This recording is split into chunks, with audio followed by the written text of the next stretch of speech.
Hello everyone, my name is Kusum Fatima. आज हम continue करेंगे क्लास 12 फिजिक्स का chapter 2 which is electrostatic potential and capacitance. तो हम लोग का जो फर्स्ट टॉपिक है इस वीडियो का, it is energy in a capacitor. Energy in a capacitor. हम लोग के पास कोई पैरेलल प्लेट कैपेसिटर है, ठीक है। ये हमारा पैरेलल प्लेट कैपेसिटर है और ये इधर कनेक्टेड है और ये वाला प्लेट इधर कनेक्टेड है। इन दोनों प्लेट्स के बीच का जो सेपरेशन है ये डी है और एक प्लेट का एरिया है ए। हम लोग को पता है कि जो एनर्जी होती है, जो वर्क होता है, वो स्टोर होता है इन the form of energy, electrostatic energy, है ना। तो work is stored in form of electrostatic energy, यानी अगर हम वर्क निकालेंगे तो हमारी एनर्जी यू आ जाएगा।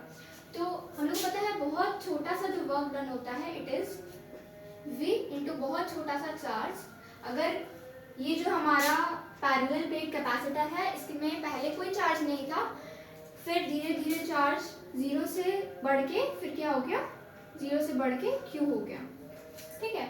पहले कोई चार्ज नहीं था, फिर धीरे धीरे बढ़ के जीरो से क्यू पे हम लोग चले गए। अब अगर हमको टोटल वर्क डन निकालना है तो हम लोग इंटीग्रेट कर लेंगे दोनों साइड्स। तो इंटीग्रेटिंग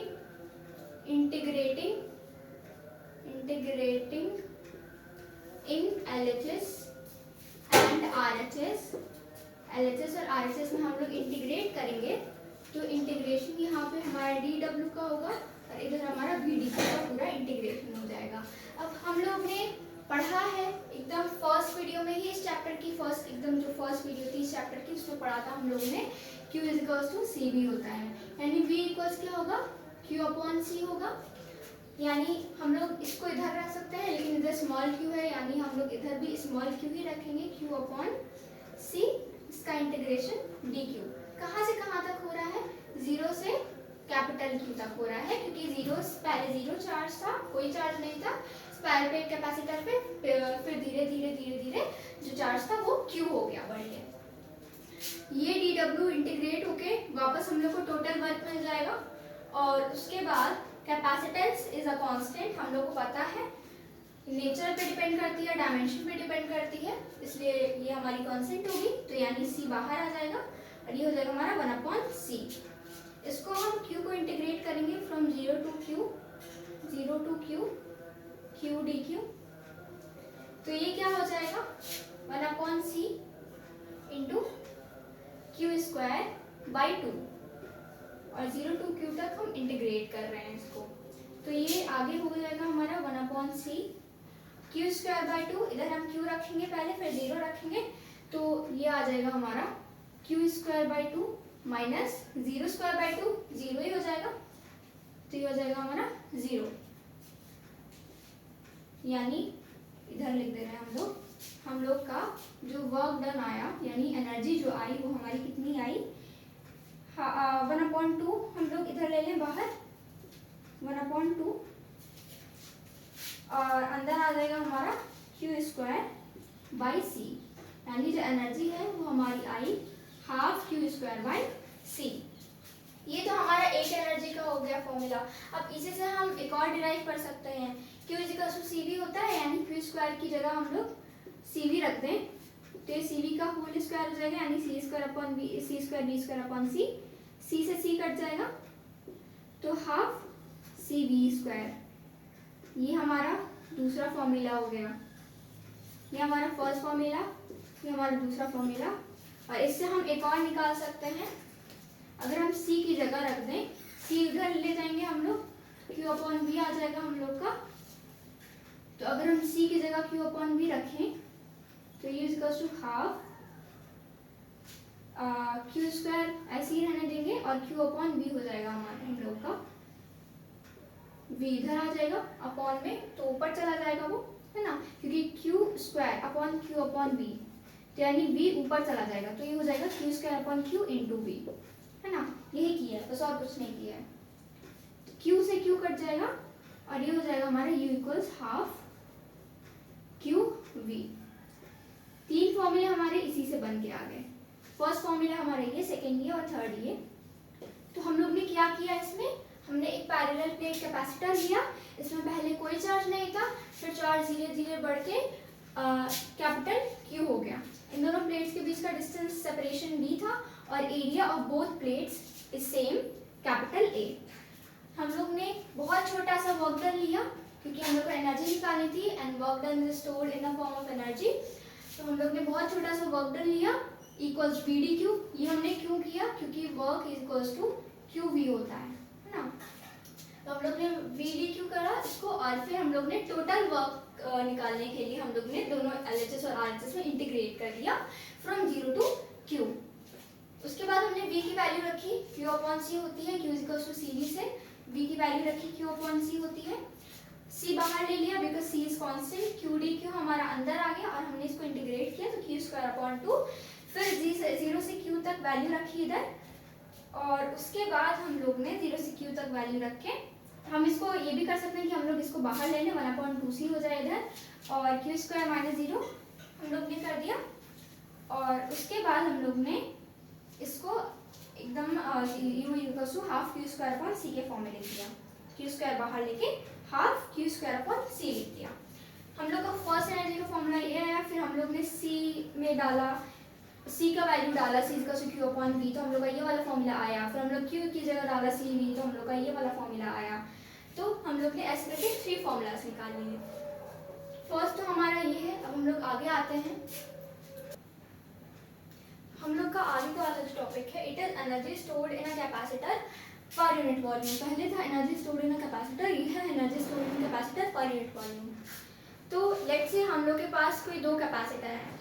एक कैपेसिटर है, this is our first capacitor, ये हम लोग को दे रहा है। लेट्स से हम लोग के पास 2 कैपेसिटर हैं। एक कैपेसिटर दे रहा है हम लोग को 200 जूल एनर्जी है उसके पास और दूसरा कैपेसिटर है उसके पास 400 जूल एनर्जी। यानी एक कैपेसिटर 200 जूल एनर्जी स्टोर कर सकता है, दूसरा कैपेसिटर 400 जूल एनर्जी स्टोर कर सकता है। तो अगर हम आपसे पूछें कि इनमें से कौन सा capacitor will be a better capacitor, आप कौन सा ज़्यादा यूज़ करना चाहोगे, तो मोस्ट प्रोबेबली आप लोग बोलोगे कि 400 जूल वाला हम लोग को कैपेसिटर यूज़ करना चाहिए, है ना। लेकिन क्योंकि ऑब्वियसली ये ज़्यादा एनर्जी दे रहा है तो हम लोग को यही वाला कैपेसिटर यूज़ करना चाहिए, ज़्यादा एनर्जी स्टोर कर पा रहा है यानी यही वाला हम लोग को यूज़ करना चाहिए। लेकिन अगर हम आपसे बोलें कि ये 200 जूल वाला कैपेसिटर है, इट इज़ दिस स्मॉल, और जो 400 जूल वाला कैपेसिटर है इट इज वेरी बिग, है ना, बहुत ज़्यादा बड़ा है ये। तो अब ये वाला जो कैपेसिटर है ये कम एरिया में, कम वॉल्यूम में ये 200 जूल एनर्जी स्टोर कर पा रहा है और ये वाला जो कैपेसिटर है ये इतने ज़्यादा एरिया में, इतने ज़्यादा वॉल्यूम में ये 400 जूल एनर्जी स्टोर कर पा रहा है।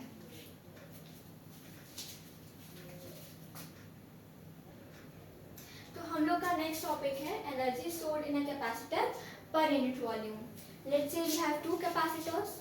एक कैपेसिटर स्टोर कर पा रहा है 200 जूल्स ऑफ एनर्जी एंड दूसरा कैपेसिटर स्टोर कर पा रहा है 400 जूल्स ऑफ एनर्जी।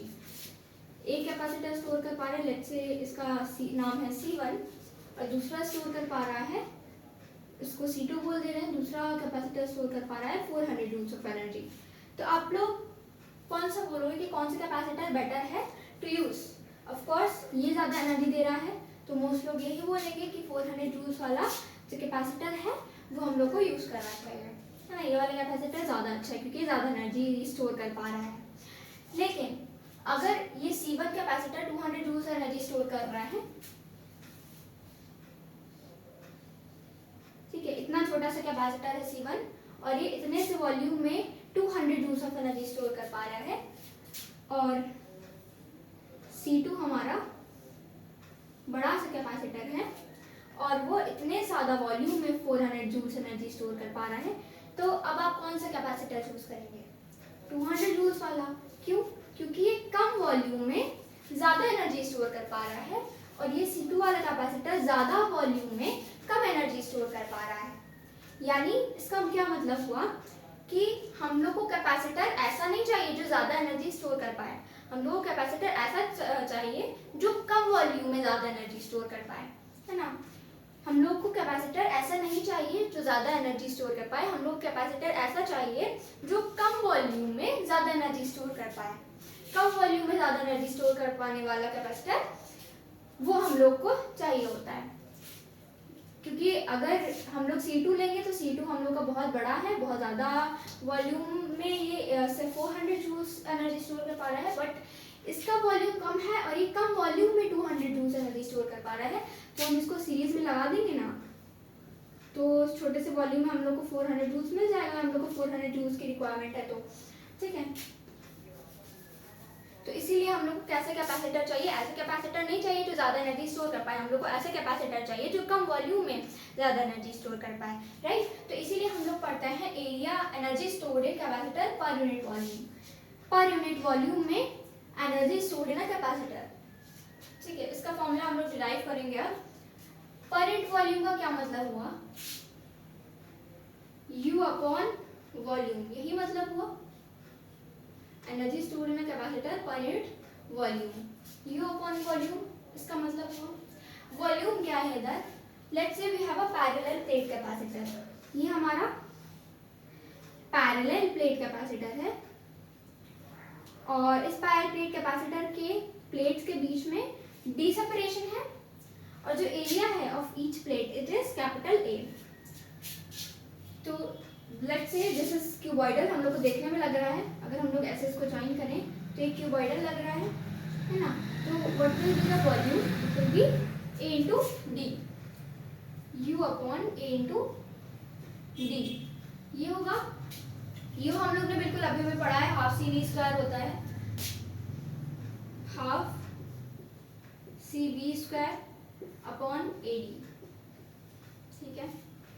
C क्या होता है for a parallel plate capacitor, ये हम लोग डिराइव कर चुके हैं, epsilon not A upon D होता है, तो इसकी वैल्यू हम इधर रखेंगे, तो ये हो जाएगा हमारा half epsilon not A V square upon AD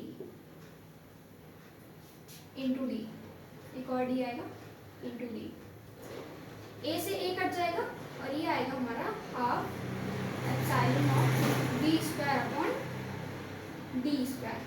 क्या हम लोग V square upon D square को V बाई D का होल स्क्वायर लिख सकते हैं, क्यों नहीं लिख सकते, जरूर लिख सकते हैं। Half epsilon not V by D का होल स्क्वायर।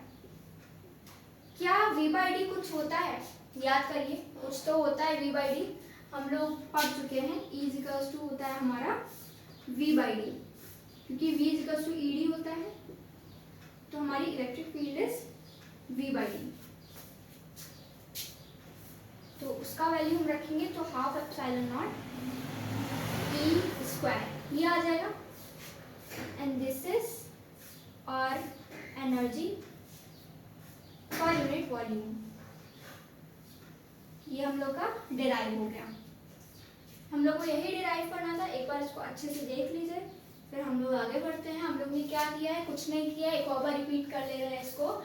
हम लोग ने एनर्जी पर यूनिट वॉल्यूम दी U अपॉन AD, AD कहाँ से आया, ये पैरेलल प्लेट कैपेसिटर है, इसके प्लेट्स का एरिया A है, इन दोनों के बीच का सेपरेशन D है, तो U upon AD, U equals to half CV square, बिल्कुल अभी अभी हम लोग ने डिराइव किया है, हाफ CV स्क्वायर हम लोग ने लिख दिया और AD को ऐसे ही रहने दिया। फिर हम लोग ने C की वैल्यू रखी for parallel plate capacitor, C is epsilon not A upon D, तो हम लोग ने epsilon not A upon D रखा, A से A कैंसिल आउट हो गया और हम लोग का बचा epsilon not V square upon D square. V square upon D square को हम V अपॉन D का होल स्क्वायर लिख सकते हैं, तो आ गया हम लोग का half epsilon not V upon D का whole square. V upon D क्या है, it is basically electric field, और हम लोग ने यहाँ पे इलेक्ट्रिक फील्ड रख दी और हम लोग का ये फॉर्मूला आ गया। तो आगे बढ़ते हैं। अब हम लोग बात करेंगे डाइलेक्ट्रिक कैसे पोलराइजेशन करता है। तो डाइलेक्ट्रिक क्या होता है, dielectric is an insulating material which can be polarized by applying electric field. मतलब डाइलेक्ट्रिक कोई भी इंसुलेटर पढ़ा होगा पहले आप लोग ने, तो डाइलेक्ट्रिक कोई भी इंसुलेटिंग मटेरियल होता है जो पोलराइज हो सकता है जब हम लोग उसके ऊपर इलेक्ट्रिक फील्ड अप्लाई करते हैं, ठीक है, एक्सटर्नल इलेक्ट्रिक फील्ड जब हम लोग अप्लाई करते हैं। पोलराइजेशन क्या होता है, 11th क्लास में पढ़ा होगा। पोलराइजेशन होता है पॉजिटिव चार्ज अलग हो जाते हैं एक तरफ और नेगेटिव चार्ज अलग हो जाते हैं, उसको हम बोलते हैं पोलराइजेशन। तो अगर हम लोग के पास let's say we have a parallel plate capacitor, parallel plate capacitor है हम लोग के पास, है ना। इधर पॉजिटिव चार्ज है, इधर हम लोग का नेगेटिव चार्ज है, और अंदर हम लोग ने रखा कोई डाई इलेक्ट्रिक, ठीक है। अंदर हम लोग ने रखा कोई डाई इलेक्ट्रिक। तो ये positive negative, positive negative, positive negative, positive negative, ठीक है। Positive negative, positive negative, positive negative, positive negative, हम लोगों ने अंदर डाइलेक्ट्रिक रख दिया। जो इलेक्ट्रिक फील्ड है, जब हमने डाइलेक्ट्रिक नहीं रखा था तब की इलेक्ट्रिक फील्ड हम बोल रहे हैं ये है, ठीक है। तो इलेक्ट्रिक फील्ड इस डायरेक्शन में होगी, ठीक है। सिर्फ और सिर्फ इस पैरेलल प्लेट कैपेसिटर की इलेक्ट्रिक फील्ड इस डायरेक्शन में होगी जब हम लोग ने डाइलेक्ट्रिक नहीं रखा हुआ है। जब हम लोग इसके ऊपर पोलराइजेशन करवाएंगे तो ये पोलराइज होके क्या होगा कि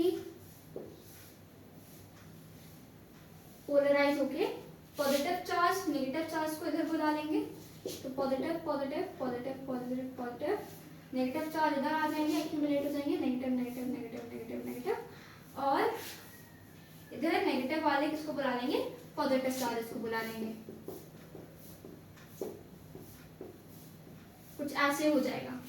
पहले जब हम लोग के पास डाइलेक्ट्रिक नहीं था तब इलेक्ट्रिक फील्ड इधर थी, और जब डाइलेक्ट्रिक आ गया, जब डाइलेक्ट्रिक आ गया तो देखिए चार्जेस साइंस अपोजिट हो गए, चार्जेस अपोजिट हो गए, तो यानी जब डाइलेक्ट्रिक आ गया तो इलेक्ट्रिक फील्ड इस डायरेक्शन में आ गई। पॉजिटिव टू नेगेटिव होती है ना इलेक्ट्रिक फील्ड। जब डाइलेक्ट्रिक नहीं था तो इस डायरेक्शन में थी इलेक्ट्रिक फील्ड, और जब डाइलेक्ट्रिक आ गया तो जो हमारी इलेक्ट्रिक फील्ड हुई ईडी वो इस डायरेक्शन में हो गई। यानी डाइलेक्ट्रिक रखने के बाद इलेक्ट्रिक फील्ड बढ़ी कि रिड्यूस हुई। देखिए सिंपल सी बात है, जब हम लोग की इलेक्ट्रिक फील्ड अपोजिट डायरेक्शन में है तो यानी इलेक्ट्रिक फील्ड रिड्यूस हुई होगी, ठीक है। इलेक्ट्रिक फील्ड हम लोग लिख लेते हैं, स्टेटमेंट लिख लेते हैं साथ साथ में, when a dielectric is placed between the plates of a capacitor,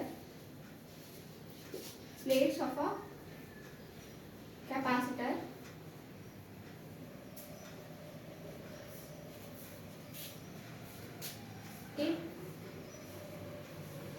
polarizes and electric field decreases,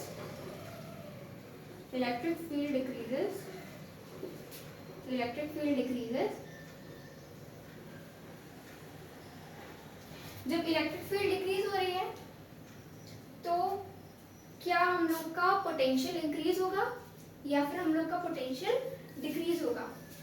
E का VD होता है, तो E exactly proportional to V, यानी हम लोग का इलेक्ट्रिक फील्ड डिक्रीज हो रही है तो V भी हम लोग का डिक्रीज होगा। Electric field decreases, hence V also decreases.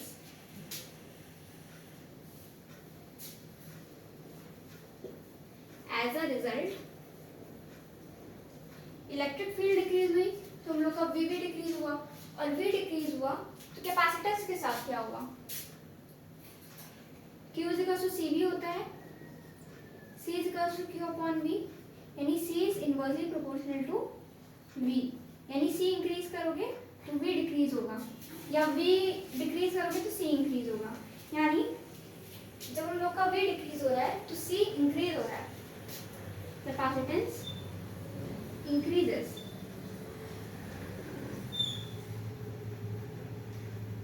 हम लोग के पास एक पैरेलल प्लेट कैपेसिटर था, इसमें हम लोग ने डाइलेक्ट्रिक रखा, तो पहले डाइलेक्ट्रिक जब नहीं रखा था तब इलेक्ट्रिक फील्ड इस डायरेक्शन में थी, जब हमने डाइलेक्ट्रिक रखा तो पोलराइजेशन हुआ, पोलराइजेशन की वजह से जो इलेक्ट्रिक फील्ड हो गई वो अपोजिट डायरेक्शन में हो गई, यानी electric field after putting the dielectric reduce हो गई।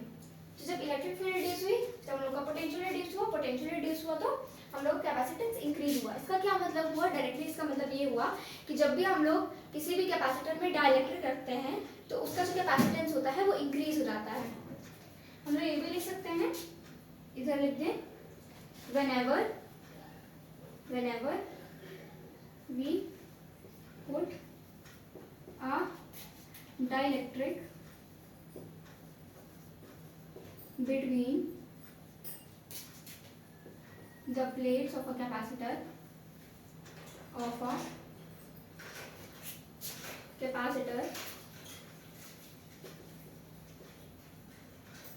its capacitance increases, capacitance increase हो जाती है। ये स्टेटमेंट एक बार अच्छे से पढ़िए। जब हम लोग डायरेक्टली प्लेस करते हैं किसी भी कैपेसिटर की प्लेट्स के बीच में, तो क्या होता है, उसकी कैपेसिटेंस इंक्रीज होती है ना। तो अभी हम लोग इतना ही करते हैं और आगे के जितने भी टॉपिक्स हैं वो हम लोग नेक्स्ट वीडियो में करेंगे। Thank you for watching, keep learning.